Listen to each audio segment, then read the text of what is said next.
নমস্কাৰ প্ৰিয় বন্ধুসকল, আপোনালোক সকলোকে পুনৰবাৰ জনাইছোঁ আমাৰ এই চেনেলটোলৈ স্বাগতম। আজি আমি আপোনালোকৰ বাবে পুনৰ এটি নতুন কাহিনী লৈ আহিছোঁ আৰু আশা কৰিছোঁ ভিডিঅ'টো চাই আপোনালোকৰ নিশ্চয়কৈ ভাল লাগিব। আৰু আজি আমাৰ কাহিনীটিৰ নাম হৈছে এজনী অহংকাৰী নন্দেকৰ এগৰাকী দুখীয়া নবৌৱেক। আহকচোন তেন্তে আমি কাহিনীটোৰ মাজলৈ আগবাঢ়ি যাওঁ। দাদাই পচন্দ কৰিলে বুলি আৰু তোমালোকে মানি ল'লা? সঁচাকৈ দেই মা, তুমিতো আগতে এনেকুৱা নাছিলা। তুমিতো সদায় কোৱা তুমি এখন ঘৰৰ বোৱাৰী একেবাৰে আমাৰ ষ্টেণ্ডাৰ্ডৰ লগত মিলাই আনিবা। এতিয়া কি হ'ল? এতিয়া কিয় তুমি সেই ইমান দুখীয়া গাঁৱলীয়া ছোৱালীজনীক এইখন ঘৰৰ বোৱাৰী কৰি আনিব বিচাৰিছা? মই হ'লে কিন্তু সেইজনীক মোৰ নবৌ বুলি একেবাৰে ভাবিবলৈ নাই দেই।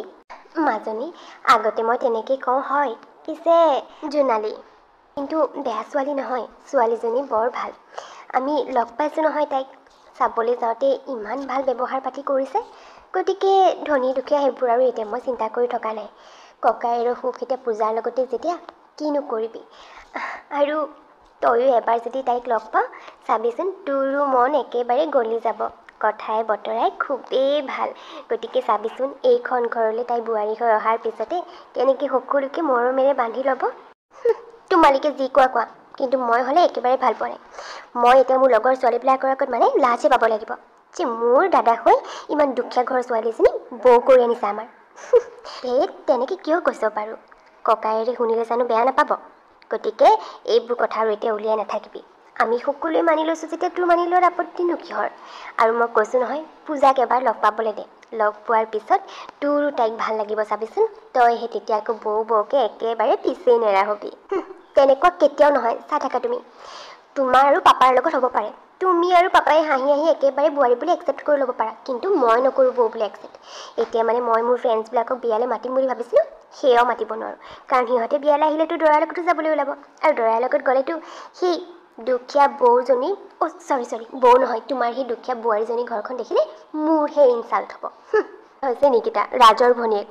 এইখন ঘৰৰ দুটা ল'ৰা ছোৱালী, ৰাজ আৰু নিকিতা। ৰাজৰ দেউতাকৰ ডাঙৰ হাৰ্ডৱেৰ দোকান আছে, আৰু ৰাজেও বৰ্তমান দেউতাকৰ লগত দোকানতেই ব্যস্ত। আৰু বৰ্তমান ৰাজৰ বিয়া হ'বলৈ ওলাইছে ৰাজে নিজেই পচন্দ কৰা জোনালী নামৰ ছোৱালীজনীৰ সৈতে। আৰু জোনালী ঘৰ হৈছে গাঁৱত, আৰু জোনালীহঁতৰ ঘৰখন আকৌ ৰাজহঁতৰ ঘৰখনতকৈ অকণমান দুখীয়া। তাক লৈ ৰাজৰ মাক দেউতাকৰ একো আপত্তি নাই, কিন্তু ভনীয়েক নিকিতাৰ যেন একেবাৰে ঢেৰ আপত্তি। মাহঁতৰ কাম বন নাই আৰু ইমান দুখীয়া ঘৰৰ ছোৱালীজনীক এইখন ঘৰৰ বোৱাৰী কৰিবলৈ ওলাইছে। যি কৰে কৰি থাকক, তেওঁলোকে নিজৰ বোৱাৰী বুলি একচেপ্ট কৰিব পাৰে সেই দুখীয়া ছোৱালীজনীক। কিন্তু মই মোৰ বৌ বুলি কেতিয়াও নাভাবোঁ। মই ভাবিছিলোঁ আমাৰ বৌ একেবাৰে হাই ফাই ঘৰৰ পৰা আহিব, একেবাৰে মোৰ লগত ষ্টেণ্ডাৰ্ড মিলা হ'ব। কিন্তু এতিয়া ক'ৰ পৰা বৌ আনিবলৈ ওলাইছে? ইমান এখন ভিতৰুৱা গাঁৱৰ পৰা, তাতে ইমান দুখীয়া ঘৰৰ। আহকচোন এইখন ঘৰলৈ। বৌ বুলি নাভাবোঁৱেই মই। কাম কৰা মানুহৰ নিচিনাকৈ গোটেই কামবোৰ কৰাম ৰ, পাই যাব মছলা।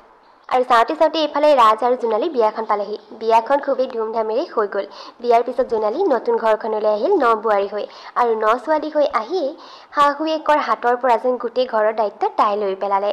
মুঠতে ঘৰৰ কাম বনৰ পৰা আদি কৰি সকলোবোৰ দায়িত্ব তাই নিজেই মূৰ পাতি ল'লে। বৌ, তুমিতো চাগে আমাৰ ঘৰলৈ আহিহে এচিৰ হাৱা খাই পাইছা নহয় জানো? আগতেতো চাগে তোমালোকৰ ঘৰত ভাল ফেন এখনো নাছিল। ইয়াত একেবাৰে এচিৰ হাৱা খাবলৈ পাইছাগে, তোমাৰ ফূৰ্তি সীমা নাইকিয়া হৈ পৰিছে ন? নহয় নিকিতা, এচিৰ হাৱা বাৰু খুবেই ঠাণ্ডা, কিন্তু আমাৰ গাঁৱতো আকৌ আগতে ভাল ফেন নাথাকিলেও একেবাৰে বাহিৰত গছ গছনিয়ে ভৰা নহয় জানো? বৰ ধুনীয়াকৈ বতাহ মাৰি থাকে জানানে? একেবাৰে এচিৰ হাৱাৰ নিচিনাই লাগে। তাকে নকৈনো ক'বা কি তুমি এতিয়া? এচি নথকা মানুহবিলাকে এনেকৈয়ে কয় প্ৰায়ে। গতিকে তুমিও কোৱাটো একো ডাঙৰ কথা হোৱা নাই বাৰু। হ'ব দিয়া, এতিয়া যোৱা, মোৰ কাৰণে স্পেচিয়েলকৈ কফি একাপ বনাই আনা। আৰু শুনা, লগতে মেগীও বনাই আনিবা দেই। তেনেকৈ নিকিতাই যিমান পাৰে বৌয়েকক ঠাট্টা মাৰে, আৰু কামৰ কথাটো ক'বই নালাগে।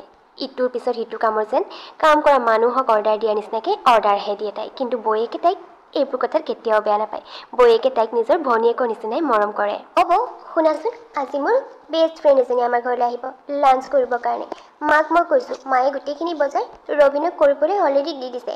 আৰু শুনা, তুমি কিন্তু একেবাৰে স্পেচিয়েলকৈ সকলো বনাই থ'বা দেই। মাটন বনাবা, চিকেন বিৰিয়ানী বনাবা, আৰু তাৰপিছতে নান বনাবা, তাৰপিছতে অলপ বাটাৰ চিকেনো বনাবা। তাই বাটাৰ চিকেন খাই খুব ভাল পায়। সকলোবিলাক কিন্তু টাইমত লাগিব, মই তোমাক এতিয়াই অৰ্ডাৰ দি থৈছোঁ। নিকিতা, তই যে এনেকৈ বৌৰক সদায় খালি অৰ্ডাৰহে দি থাক, তই জানো বৌৰ লগতে হাতে কামে লাগিব নোৱাৰ?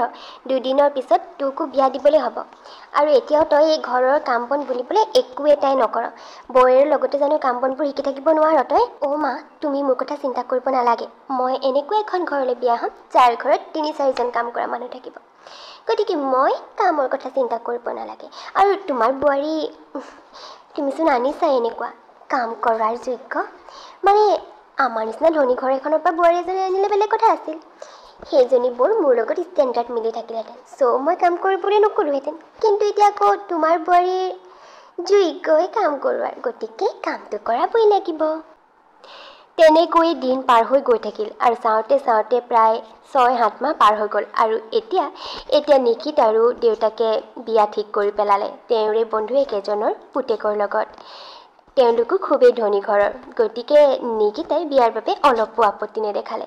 লাহে লাহে বিয়াৰ যা যোগাৰ আৰম্ভ হ'ল। মা, পাপা, মই কিন্তু তোমালোকক এতিয়াই কৈ দিছোঁ, মোৰ লগত কিন্তু একেবাৰে হাই-ফাই ফাৰ্ণিচাৰ দিব লাগিব, আৰু লগতে AC, ফ্ৰিজ, ৱাশ্বিং মেচিন, টিভি, মুঠতে চব দিব লাগিব, অল টোটেল, যাতে মই মোৰ নতুন ঘৰখনলৈ গৈ কাৰো পৰা একো কথা শুনিবলগীয়া নহয়। আৰু সকলোৱে যাতে মোৰ বস্তুবোৰ দেখি ক'ব লাগিব যে বোৱাৰীয়ে কিন্তু বস্তু আনিছে কিছু দেই। গতিকে মোক সকলোবিলাক বহুত বেছি দামী দামী দিব লাগিব, হ'বনে কোৱা? হ'ব দে, তই আমাৰ একমাত্ৰ ছোৱালী, গতিকে তোৰ লগত নিদিনো কাৰ লগত দিম বাৰু কচোন? গতিকে কাইলৈ ওলাবি, আটাইবোৰ তোৰ নিজৰ পচন্দৰ মতে ফাৰ্ণিচাৰ যি যেনেকৈ বনাব লাগে সকলোবিলাক অৰ্ডাৰ দি থৈ আহিবি। আৰু তাৰ পিছদিনাখনেই মাক দেউতাকৰ লগত গৈ নিকিতাই তাইৰ পচন্দ অনুসৰি একেবাৰে দামী দামী ফাৰ্ণিচাৰ অৰ্ডাৰ কৰি থৈ আহিল। তেনেকৈ বিয়াৰ যা যোগাৰ চলি থাকিল, আৰু এতিয়া কাইলৈ তাই অৰ্ডাৰ দিয়া ফাৰ্ণিচাৰবোৰ বিয়াৰ বাবে আনিবগৈ লাগে। তেনেকুৱাতে হঠাতে তাইৰ ককায়েকলৈ আহিল দোকানৰ পৰা এটা ফোন, আৰু ফোনটো ৰিচিভ কৰিয়ে একেবাৰে ককায়েক আচৰিত হৈ পৰিল। কোনোবাই খবৰ দিলে যে সিহঁতৰ দোকানৰ শ্বাটাৰখন খুলি থোৱা আছে, আৰু গোটেই বস্তু লণ্ডভণ্ড কৰি থোৱা আছে, অৰ্থাৎ সিহঁতৰ দোকানত চুৰ হৈছে। আৰু কথাষাৰ শুনিয়েই মাক দেউতাক আৰু ককায়েক গৈ চিধাই দোকান পালেগৈ। মা, দেউতা, কি হ'ব এতিয়া? গোটেই দোকানত যিমান কেছ আছিল সকলোবিলাক চুৰ হ'ল, লাখ টকাৰ ওপৰত আছিল। আৰু দেউতা, এইখিনি টকাটো তুমি কাইলৈ ভণ্টি যে ফাৰ্ণিচাৰ বনাব দিছিলা তাৰ পে'মেণ্টৰ কাৰণে থৈছিলা। দেউতা, কি হ'ব এতিয়া? কাইলৈ পে'মেণ্ট কেনেকৈ কৰিবা? আৰু পে'মেণ্ট কৰিব নোৱাৰিলে ফাৰ্ণিচাৰ কেনেকৈ আনিবা? আৰু দুদিনৰ পিছত ইফালে বিয়া। কিন্তু এইবোৰ কৰাৰ আগতে মই এটা কথা ভাবিছোঁ, পুলিচত প্ৰথমতে খবৰটো দি লওঁ নে কি? নালাগে নালাগে, এতিয়া নালাগে বুজিছ ৰাজ, এতিয়া তই পুলিচত খবৰ দিব নালাগে। এনেই ঘৰত বিয়া, আৰু তাতে যদি এতিয়া পুলিচৰ এইবোৰ জেমেলা, আৰু যদি অতিথি এই ওচৰ চুবুৰীয়া মানুহে গম পাবলৈ হয় যে আমাৰ দোকানত এনেকৈ চুৰ হৈছে, মিছামিছি এইবোৰ হুলস্থুলেই হ'ব। গতিকে বিয়া ঘৰত মই এইবোৰ একেবাৰে বিচৰা নাই। গতিকে যি হ'ল হৈ গ'ল, যি লোকচান হ'বলগীয়া আছিল হৈ গ'ল, যি কৰিব লাগে বিয়াৰ পিছত কৰিবি। এতিয়া আমি চিন্তা কৰিব লাগে যে মাজনীৰ কাৰণে অৰ্ডাৰ দিয়া ফাৰ্ণিচাৰবোৰ পে'মেণ্ট কেনেকৈ কৰিম। তাৰপিছতে ঘৰলৈ আহি মাক দেউতাক আৰু ককায়েক এতিয়া চিন্তাত পৰিল, আৰু তেওঁলোকৰ আলোচনাৰ পৰা বৌয়েকে সকলোবিলাক কথা বুজিব পাৰিলে। আৰু তাই আহি মাক দেউতাকৰ আৰু গিৰিয়েকৰ আগত ক'লেহি, মা দেউতা, ৰাজ, মই এটা কথা ক'ব বিচাৰিছোঁ। মই মানে মোৰ বিয়াত যে জুৱেলাৰীখিনি দিছিলা, সেইখিনিকে কাইলৈ সোণাৰী দোকানত দি তাৰ পৰা পইচা লৈ ভণ্টি ফাৰ্ণিচাৰখিনি লৈ নিম। এনেও সেইখিনি মই নিপিন্ধোৱেই, ইমান হেভি জুৱেলাৰী, মই এনেও ইমান হেভি জুৱেলাৰী নিপিন্ধোঁ। আৰু পিছত যেতিয়া পইচা হ'ব তেতিয়া মই লাগিলে আকৌ নতুনকৈ বনাই ল'ম। কিন্তু এতিয়া কাইলৈ সেইখিনিকে দি ফাৰ্ণিচাৰখিনি আনিব লাগিব। আৰু সেই কথা কাণত পৰিল অহংকাৰী নন্দেকৰ, আৰু তাই বৌয়েকৰ কথা শুনি সকলোবিলাক বুজি পালে যে আচলতে বৌয়েকে তাইৰ কাৰণে কি ত্যাগ কৰিবলৈ ওলাইছে। আৰু তাই খুবেই বেছি লাজ পালে। যিজনী বৌয়েকক তাই ইমান ইনচাল্ট কৰিছিল, হাঁহিছিল, বৌয়েক নাভাবোঁ বুলি কৈছিল, চাকৰ দৰে কাম কৰোৱাইছিল, আজি সেইজনী বৌয়েকে তাইৰ বিয়াৰ বাবে ইমানখিনি ত্যাগ কৰিবলৈ ওলাইছে। তাই আহি বৌয়েকক ক্ষমা বিচাৰিলে, আৰু ক'লে যে আজিৰ পৰা আৰু তেনে ব্যৱহাৰ তাই বৌয়েকৰ লগত কোনোদিন নকৰে। আৰু তাৰপিছতেই বৌয়েকৰ সোণৰ গহনাখিনি দি তাইৰ ভাগৰ ফাৰ্ণিচাৰখিনি আনি তাইৰ বিয়াখন ধুমধামেৰে হৈ গ'ল। তেন্তে আমাৰ কাহিনীটোৰ পৰা আপোনালোকক কেনেকুৱা লাগিল? যদিহে ভাল পালে তেন্তে প্লিজ ভিডিঅ'টো লাইক আৰু এটা কমেণ্ট কৰি দিব। আৰু যদিহে আপোনালোকে আমাৰ চেনেলত নতুন তেন্তে প্লিজ আমাৰ চেনেলটো ছাবস্ক্ৰাইব কৰি দিব। তেন্তে লগ পাম পুনৰ এটা নতুন ভিডিঅ'ৰ সৈতে। তেতিয়ালৈকে বাই বাই।